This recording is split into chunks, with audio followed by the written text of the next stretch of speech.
أعوذ بالله السميع العليم من الشيطان اللعين الرجيم. بسم الله الرحمن الرحيم. أسير زوبي. اللهم صل على سيدنا محمد الفاتح لما أغلق والكاتب لما سبق ناصر الحق بالحق والهادي إلى صراطك المستقيم وعلى آله حق قدره ومقداره العظيم.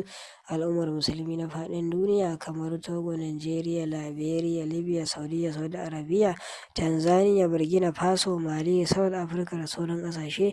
Ina kowannen fatan alkhairi da fatan muna cikin ƙoshin lafiya insha Allah.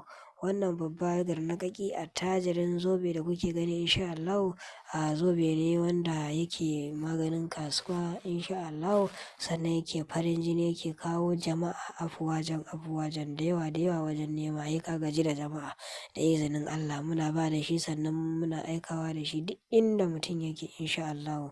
Mutum yana buƙata ya ɗauki lamba mu mana magana a WhatsApp insha Allah domin mu aika masa da shi duk inda yake da izinin Allah. Kamar yadda na ambaci insha Allah sunayen kaɗan daga cikin ƙasashe wanda muke tura musu da saƙonni, sannan kuma muke gabatar musu da ayyukanmu insha Allah.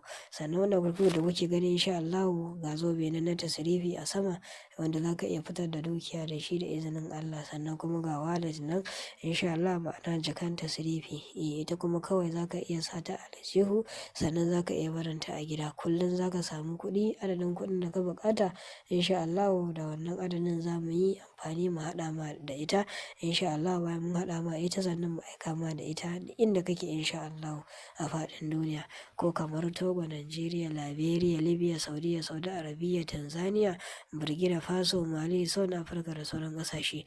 Wannan dai shine zoben da muka yi bayani a farko. Da izinin Allah za ka iya samun shi kuma a duk lokacin da ka so da izinin Allah.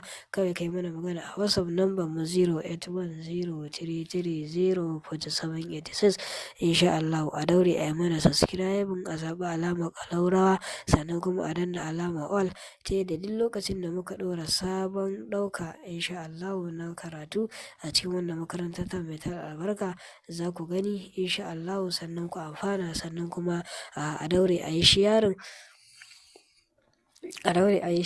insha Allah. Yin sharing ɗinku shine ke ƙara ba mu ƙarfin gwiwa mu ga cewa in kuka yi sharing mutane suna biyowa insha Allah. Muna ganin ƙarin jama'a a makarantar mu insha Allah. Haka yana ƙara mana ƙarfin gwiwa binciko muku manya-manyan asraru muka kuma kawo muku su insha Allah. Ku yi amfani domin samun sauƙi da kuma sauƙaƙawa. Ina kowane fatan alkhairi.